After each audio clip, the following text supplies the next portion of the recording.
Hello my friends, and welcome back to another live programming video.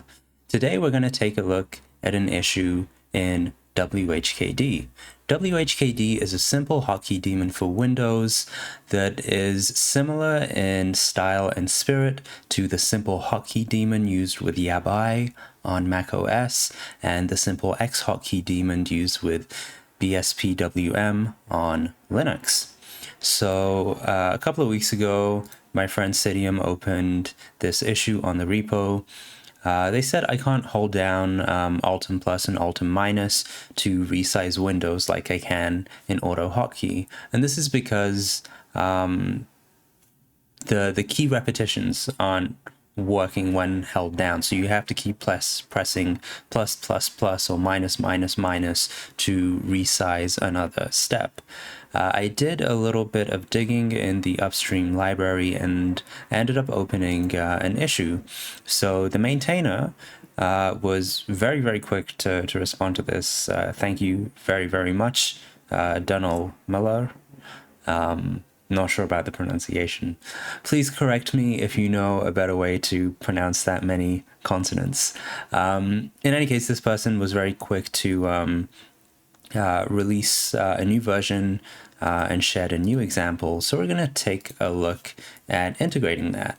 So let us first and foremost bump this, right? So we're going to bump the version. And then why don't I make this a little bit bigger? And so now I'm actually using a PR in Komorebi that is that added support for resizing this ultra wide layout. I highly recommend you go and check it out and you test it. It's probably going to be in the next release. I love it so much because like now I can independently resize. The vertical resize works as well. Before this was only possible in the BSP layout. Now it's possible also with the ultra wide layout. Very, very cool. Very, very cool indeed. So let's make that a little bit bigger. So let's see. Disable automatically applying the no repeat modifier. After this call, all registrations will trigger repeatedly when the hotkey is held down. This behavior can be manually changed for each registration by adding the mod key no repeat filter. So let's see where our HKM struct is called. HKM data. That's a HKM. Which gets passed. So here we are. So if you do HKM, set no repeat to false, right? I think that's right. So that will change system-wide, right? Let's see, let's try this out. Stop process name whkd, and we can install this. Cargo install path, current working directory. I think we should probably bump the version on this. I think it's big enough to be considered a breaking change. So let's install that at version 2.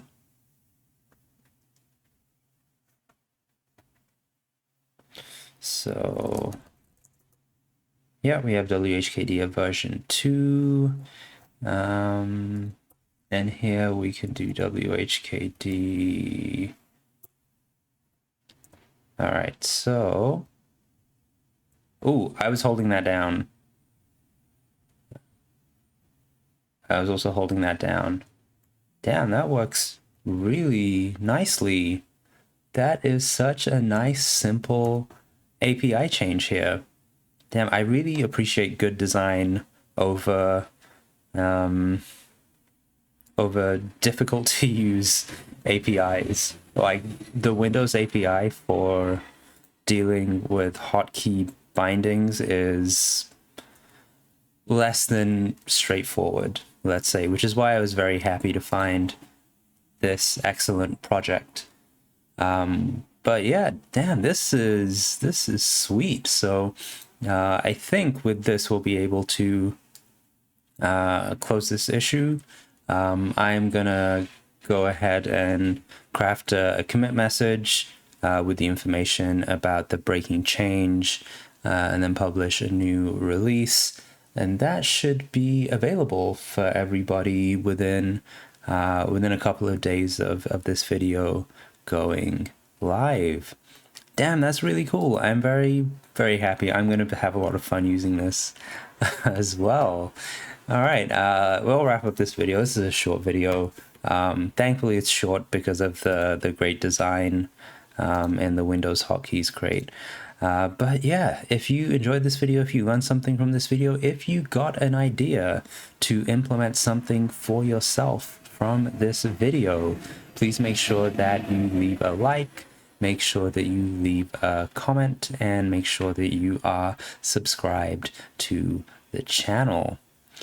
That is it for this time. I hope to see you back here next time. Take care and have a good day.